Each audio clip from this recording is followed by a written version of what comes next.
Welcome everyone to our webinar, Winning Together, How Aligned Sales and Marketing Teams Close More Deals.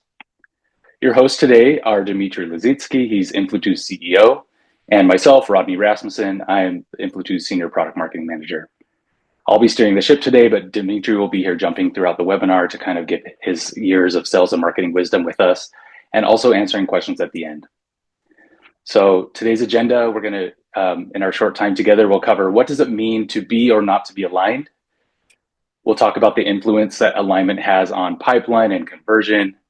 We'll demo our new sales and marketing alignment dashboard, which we're super excited about, including how to use this dashboard and its metrics to measure your alignment at your own organization. We'll also share some tips on how winning teams align for success.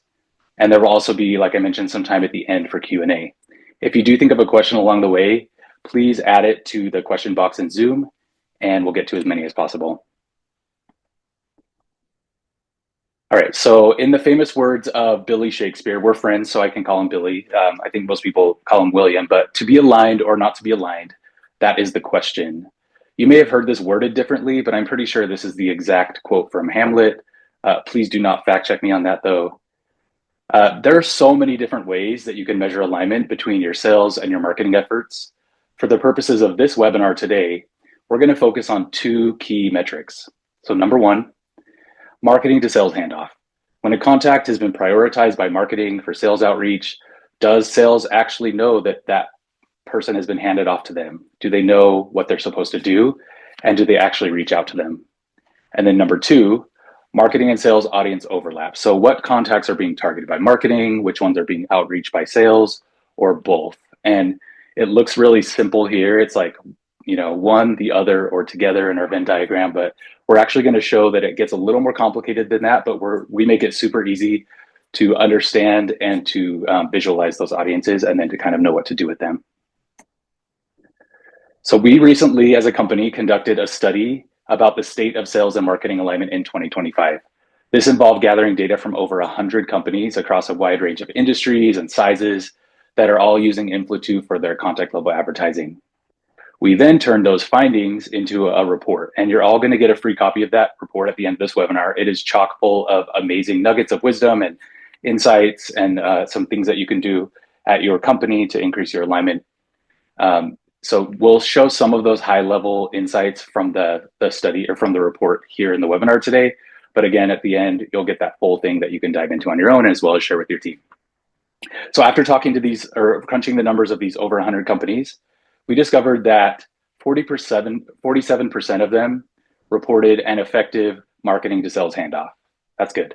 But just 11% of them had both effective handoff and a high audience overlap. So that number may seem low, the 11%. We're actually going to discuss later when and why that might be actually by design. Dmitry, in your experience, what might be causing a higher than expected number of broken handoffs for a company?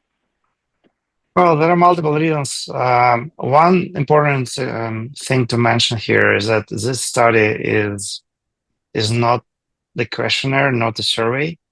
It's actually what we're seeing in the actual data and in actual, signal that we voice on how they pass through the organization and how sales people respond to the signal they're getting from us, right? So this is real data. And then, yeah, I think that's ultimately a salesperson decision if to use this or that signal or not, right? So I think we don't need to be dogmatic here, and like broken handoff does not mean something bad is happening. At the same time, it's an opportunity to understand, why the signal is not relevant for this person, for this account executive or sales development representative, and how to make this signal more useful. And sometimes it's just like overlooked, sometimes it's intentional. So it provides a lot of additional detail that we'll dive deeper. Okay. And do you think a lot of companies think that they have a higher percentage than, let's say, that 11, that they actually do think they have good overlap and good handoff, but it's actually the numbers say differently and have a much different picture of what's happening? Yeah, I think most people are optimistic about what's happening in their company, just as I am.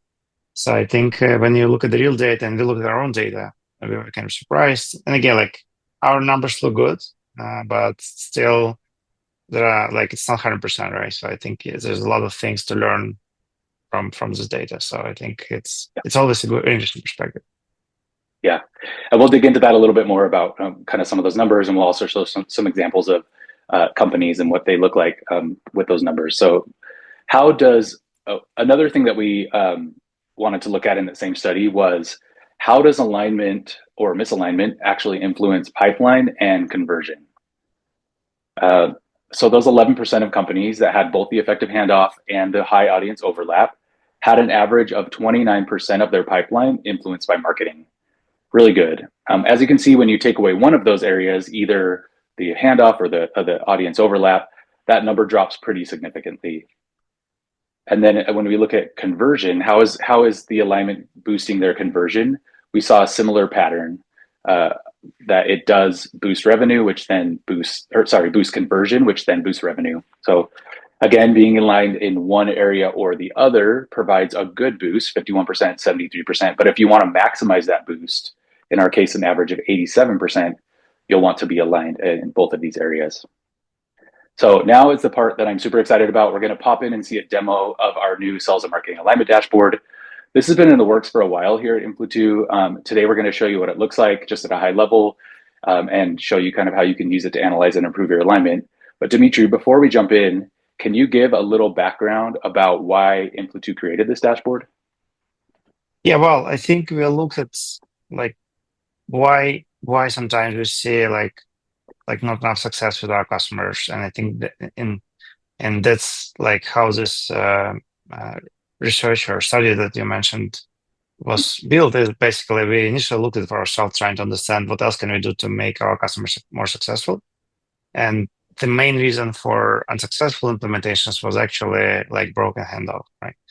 And then once we saw this, like I think the next logical step was like, hey, can we provide a tool that will enable our clients to understand what is happening, right? So I think again, like there are a lot of challenges as you build like marketing and sales alignment process, and we felt we can equip our customers with the right with very convenient and simple way to look at what is happening and why, if something's happening wrong, like why it is.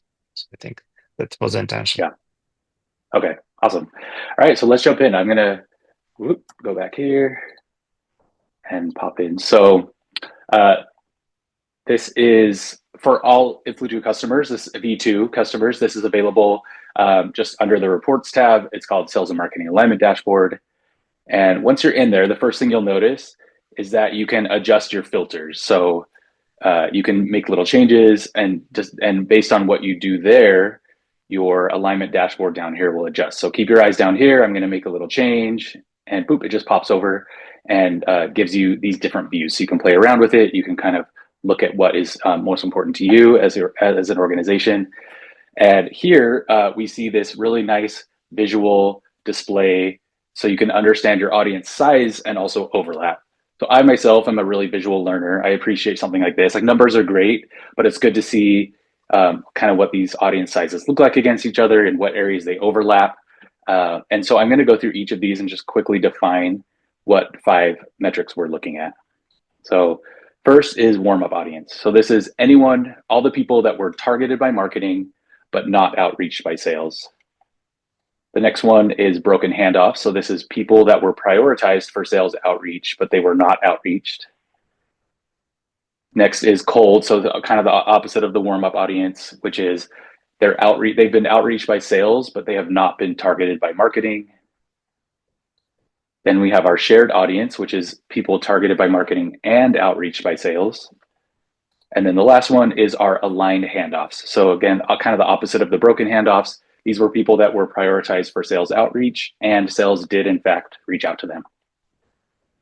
Now, if we go down here, the next section is giving some stats about current alignment. So for example, here we have all the percentage of our marketing targeted audience that was outreached by sales, and then our sales outreach audience that was targeted by marketing. And then the last one is that successful handoff. So we're basically taking the numbers from here and crunching them so that you can see how aligned you are in these different areas. Each of these has a little tooltip as well. So if you're using the product and you want to kind of get a better definition as well as some recommendations of what to do with this number, that pops up right there. For example, on this one, our recommendation is if you want to increase this number, get this percentage higher, you can jump down here to this warm up audience and figure out how to get them move toward the outreach audience with sales. Now, every organization is different. You may not want to do that, but just some simple tips and tricks along the way. This is one that you may want to keep an eye on, again, because successful handoff is such a big indicator of that alignment, which again, we mentioned boosts your conversion, it boosts your all these other things that we want to see in our organization. The next section is called Pathways to Alignment. So this gives you some contact lists that you can then use to, like I mentioned, if you want to raise this number, you can use this list. The broken handoff one is obviously very important again. So you can even click into here and you'll get the full list. And then you can download it and decide what to do with that, decide how you can better increase alignment with your sales organization, etc. And then the last section down on the bottom is called Pipeline Influence. So this basically helps you see how alignment has affected your program success. How has it affected how your opportunities generated, your opportunities progressed, and your opportunities won? And then we divide each of these into those that were influenced by Influ2 and those that were not. So you can kind of see the value that it's adding there. All right, that's our demo. I'm going to pop back into the slides here. So you saw the visual dashboard. You saw kind of how we look at these 5 metrics in different ways. And now I'm going to show you some examples of real fake companies. The first one is called Score Shield. And I actually want to pretend like these are real companies. So I'm going to give them all a little backstory. I'm going to pretend that based on the name, Score Shield they sell shields that you can take to sporting events to avoid being hit by stray balls. So I'll give you a few seconds to look at their alignment metrics. What do you notice here? What pops out to you? So what I see is Score Shield was aligned on 645 contacts, meaning they, again, were prioritized for sales outreach. Sales did, in fact, reach out. In comparison, they only have 140 broken handoffs, which is really good, comparatively low. This results in basically an 82% effective handoff rate. So Score Shield is looking good in that way. Our next company is called Buy on Volt.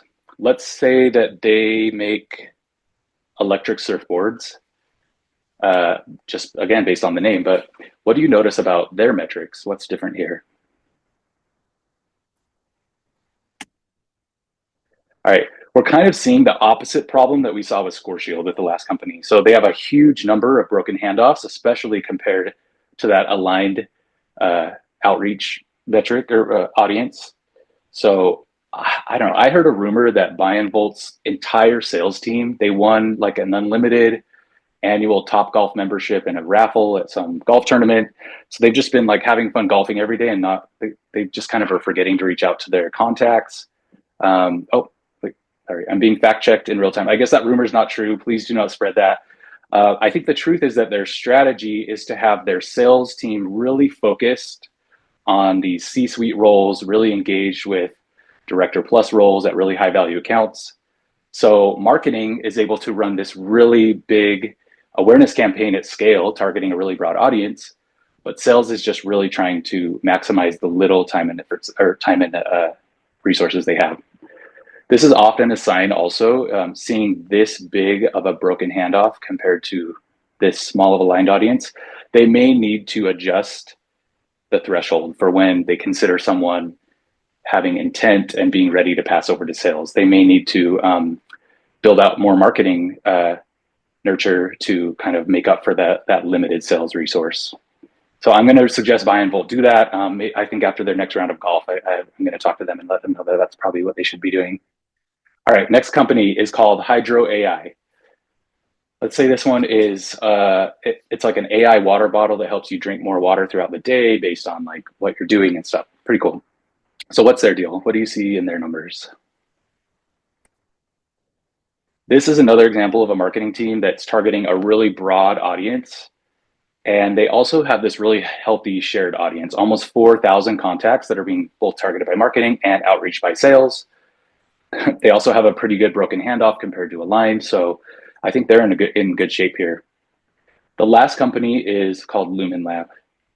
Um, so give you a few seconds to look at that, see what you notice. This visually looks a little bit different.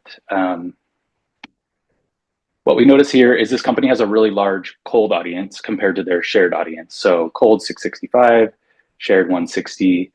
They may have a much more robust nurture or ABM program that requires a lot of marketing resources. Or it's often the case that sales and marketing are just responsible for completely different verticals or geos altogether. So it isn't necessarily bad. Every company is so unique, especially one that makes, I don't know if I said what they do. They make glowing pet beds, Lumen Lab. So uh, they, Dimitri, can you give us some examples of when a company might have a larger than expected cold audience like this? Well, I guess I think that I love when I see this kind of picture because I see an opportunity, right? So I think that basically tells me that there's like salespeople do a lot of cold calling or cold outreach or kind of cold effort. It could be actually called sales pipeline process, good sales process. And that means that uh, marketing can do more, right? Marketing can influence bigger audience. And typically we see it, for example, with larger customers who have multiple business units, and one business unit is happily leveraging our technology while someone else just never heard about us, right? So it's clearly an opportunity for our team to go and share the success of one business unit to another business unit or geography, right? So in many cases, it's just some geographies are still out of our scope, and that potentially we can do more with them. So ultimately, I think the key question, if you see a picture like this, is like, why are these people still cold calling or kind of can marketing team help them? And Hmm. typically, it's a positive answer, right? There's an opportunity to do more. So do we see this often with like when a sales company or when a sales organization is divided by geo? So, hey, I'm responsible for this country or this territory or whatever. I'm over here, but marketing is maybe covering all of them. Yeah, it can be geo, it can be multiple products, it can be multiple business units, and actually, it can be just multiple sales teams, right? So it Yeah. can be as simple as that. Okay. Awesome. So those are examples. Next, I want to talk about how do winning organizations align properly and find success. So what we did for this is we took those stats from the 100 plus companies, but we also interviewed a few companies that are having really a lot of success in this alignment area, and which again is boosting their revenue, it's boosting their success across the organization. And the things that we saw mentioned over and over again are these four practices. Now, I'm not going to dive into these in a lot of detail, but we do dive into them a little bit more in that report that I mentioned, which again, everyone's going to be getting at the end here. So you can kind of see some actionable ways to implement these at your company.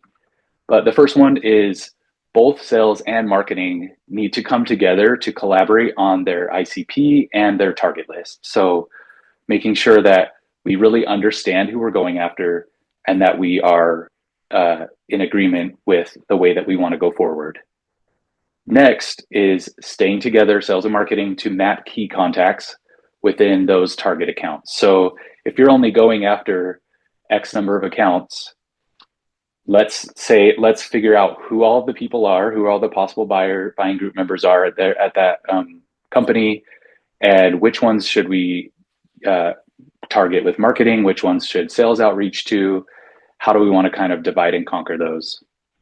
The third is to prioritize high intent contacts. This seems very obvious, but I think we already saw an example of a company that is sending way too many people to sales, and sales is just not able to handle all of that. That results in that higher than expected broken handoff number. So by really continually adjusting what is considered high intent, what threshold do we believe is the right time to pass someone over to sales, you can get really in sync so that they those people have a good experience as well as the closing more deals and getting more people to the finish line.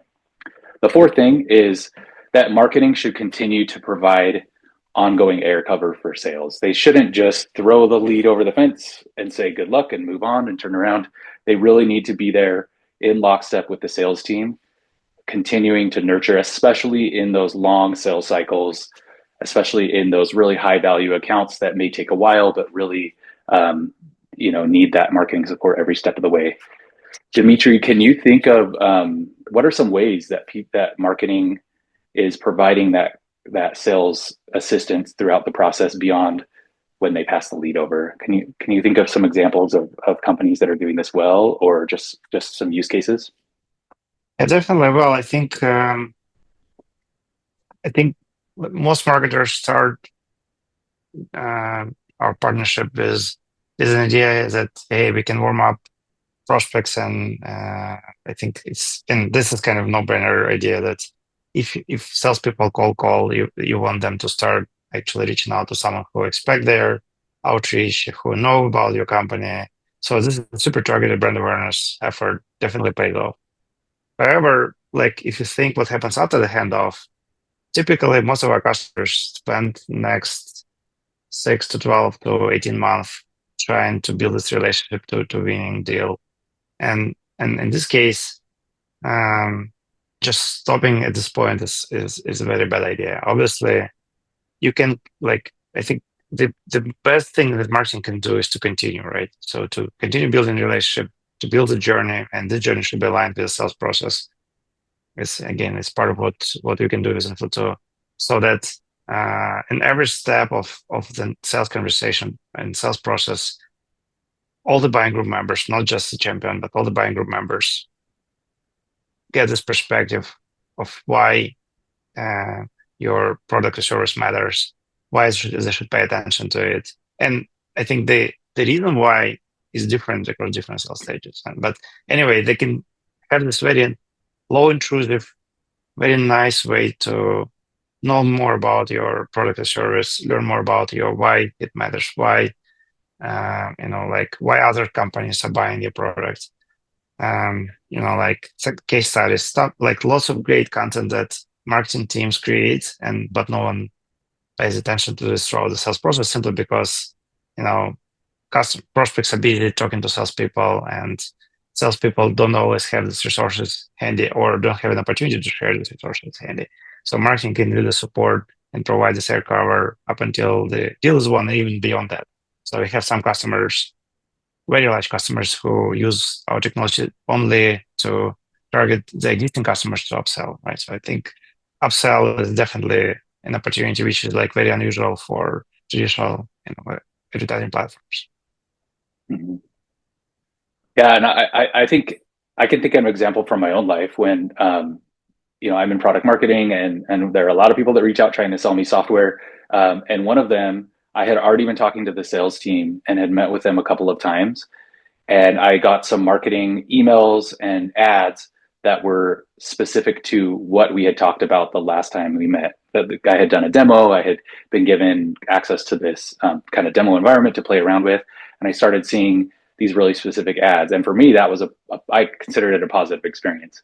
I knew that they were organized, that they were in line, and that they actually cared about what I was seeing, and getting relevant outreach from marketing beyond just, again, those early stages. So yeah, I agree. All right. We have made it to the Q&A portion. Again, if you have questions, feel free to drop them in the question box in Zoom. We'll answer as many as possible. We're also going to be joined now by Tim Alexandrov. He's the product manager that helped build this alignment dashboard. And so if there are any other technical questions, he's available as well. We did get one question about whether the recording will be shared. Yes, it will. So you'll get a follow-up that will have a link to a website with the recording as well as that report. Also, you'll be able to download on the next slide the report. We have a little QR code that will take you right to it. So the next question, or the first question I want to answer, is from someone who's attending. How does Influ2 actually capture if someone had an impression or clicked on an ad? I've noticed some people that are flagged for those sometimes are retired from their noted company or moved to a different one. I know this is based on the CRM database cleanliness, but I'm curious how it's recorded. I've cold called a few of those folks as a test, asked if they remember engaging with our content, and most have no recollection.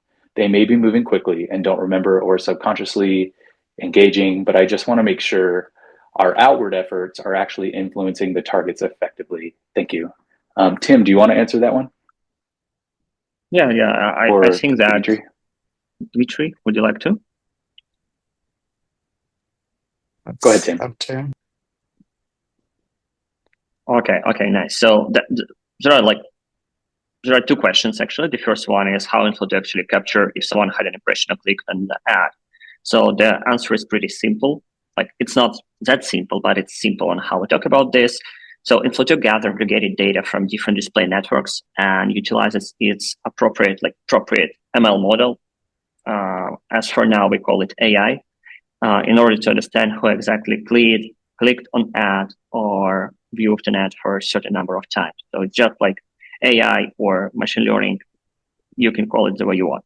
And the second thing is you want to be sure that the people you are showing ads are actually seeing them. So Influto utilizes probabilistic model. Our model is pretty conservative. So meaning that if we are not sure that click has been delivered or impression has been delivered, we do not report it.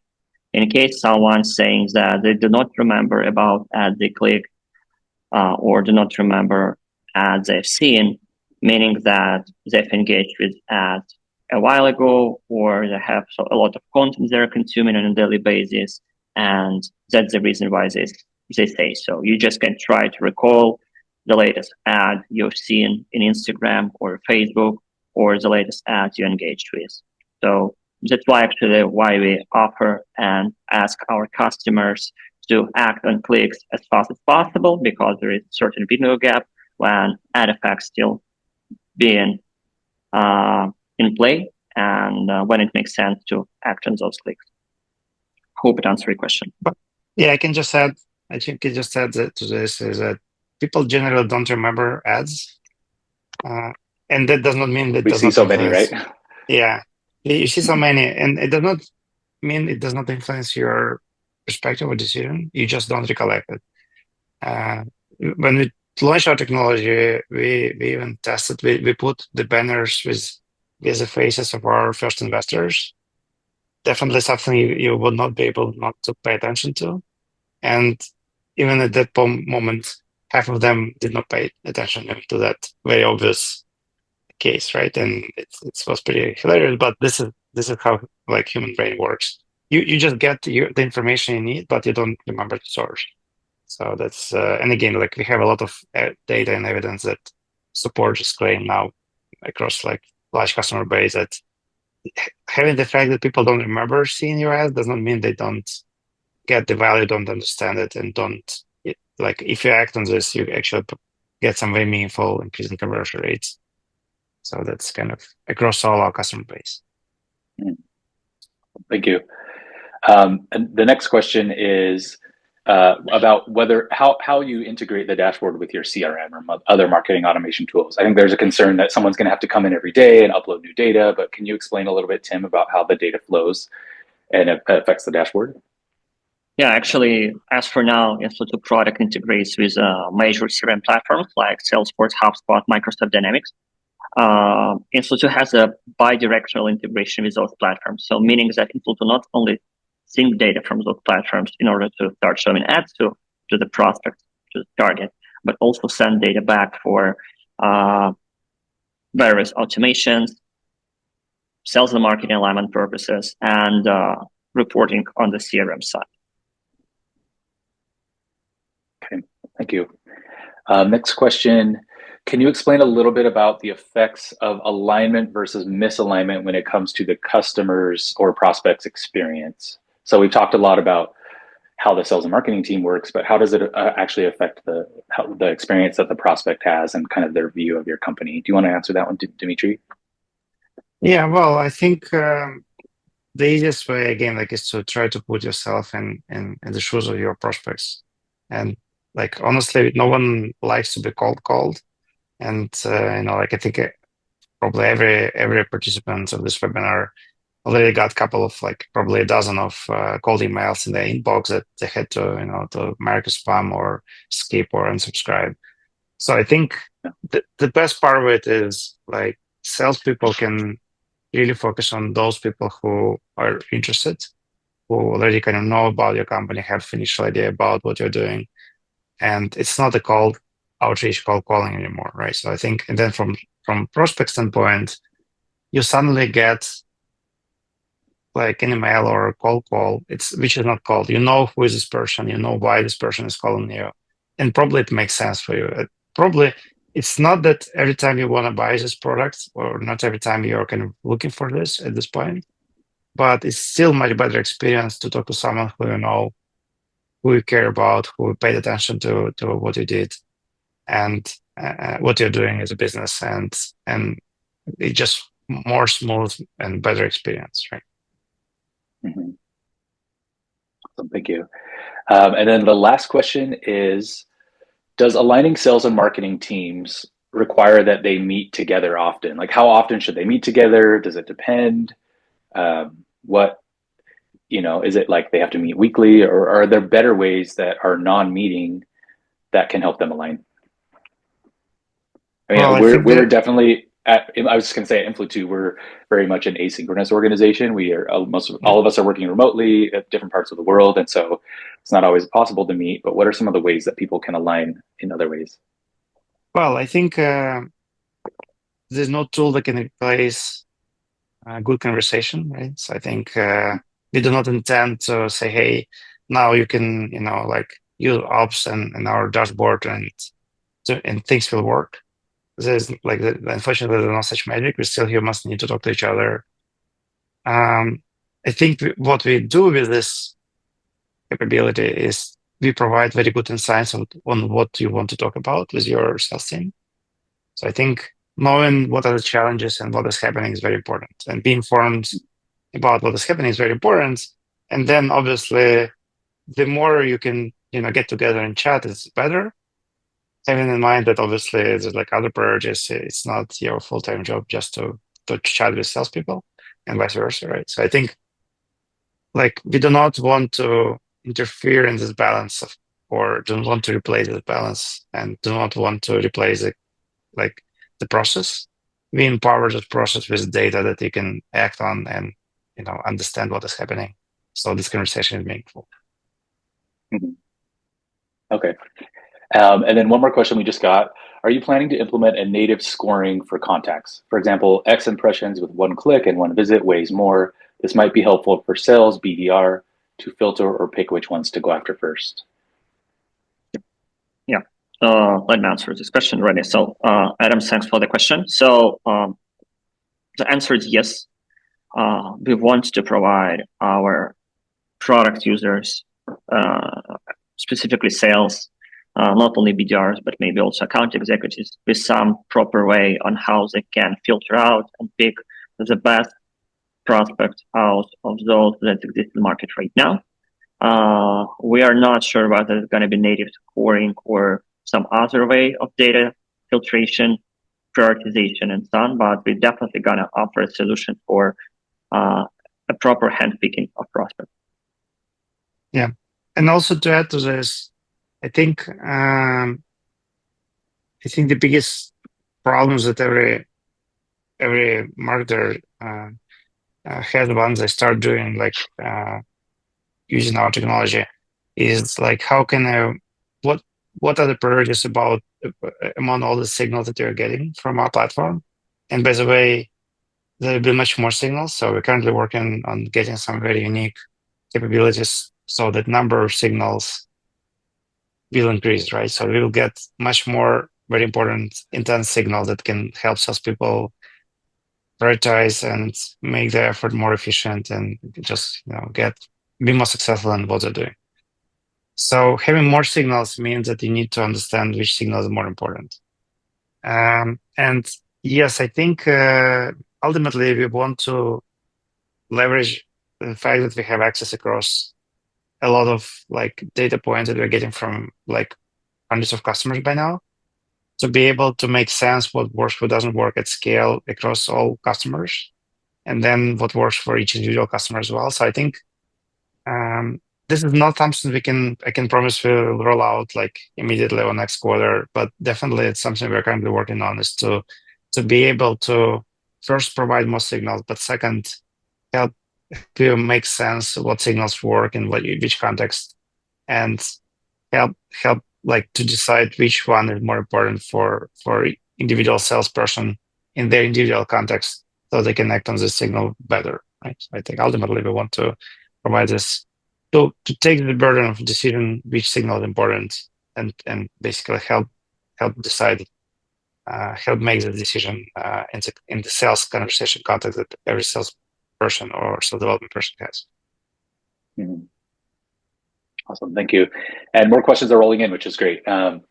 Jennifer asks, how does your AI or predictive analytics recommend the next best action for sales reps? And what measurable impact has this had on deal velocity and conversion rates? I don't know if one or the other of you want to answer that. Yeah, I think I can jump in. So I guess, so I think currently it's very simple, right? So we can track who clicks on your ad, and this is a very strong intent signal, right? So whenever someone pays attention to your advertising and they're interested and they want to read more, they click on the advertising, they visit your website, and like they can actually spend some time on the website. So this is all very strong signals, right? You want to pay attention to the signals, and I think like if like our data shows that normally if a person interacted with an ad, they have seen this ad, typically expect to have like 20-30% increase in conversion rates for outbound sales process, like sales development process. If the person engaged, which is much more attention, more interest, typically we see like 2-3 times increase in conversion rates. So I think this is and again, like this is not currently we talk about like not one, not two, like really like hundreds of customers, we're seeing the same effect across different situations. Obviously, there are different products, and some of them have shorter sales cycles, some of them have longer sales cycles, some of them are easier to understand, some of them are more hard to understand. So I think obviously there's like huge deviation in these numbers, but we see like the range of the data provided is like really 20-30%, 40% sometimes in the boost and conversion rates in when it comes to impressions, and then when it comes to clicks or any other types of engagements, we see 2, 3 to 4 times increase. Yeah, so I think did I answer the full question? Let's see. Yeah, just about predictive analytics, recommended next best action for sales reps. What measurable impact has this had on deal velocity and conversion rates? Yeah, I think that covers. Yeah, I think I just want to add that again, like currently we talk about advertising engagements, but we work to provide more signals. So I think, and again, like every time we come up with a new signal, obviously we want to understand what the impact will have across different customers. So as soon as we have the data, we'll share with our customers. Right. We do have one more question that we're actually going to answer offline. Just for the sake of time, we wanted to give everyone a little bit of time back in their day. Thank you so much for coming today. As promised, you can download the report by scanning this QR code. That will give you, it's a really nice PDF that has good insights and analytics and a little bit more about this data that we crunched and what we found in that. Again, this will also be sent out with the recording. So stay tuned for that, and stay tuned for future product webinars. This was the first of hopefully many that will be focused on a specific product or feature. And so we will reach out about future webinars. And again, thank you all so much for coming today. Have a good rest of your day.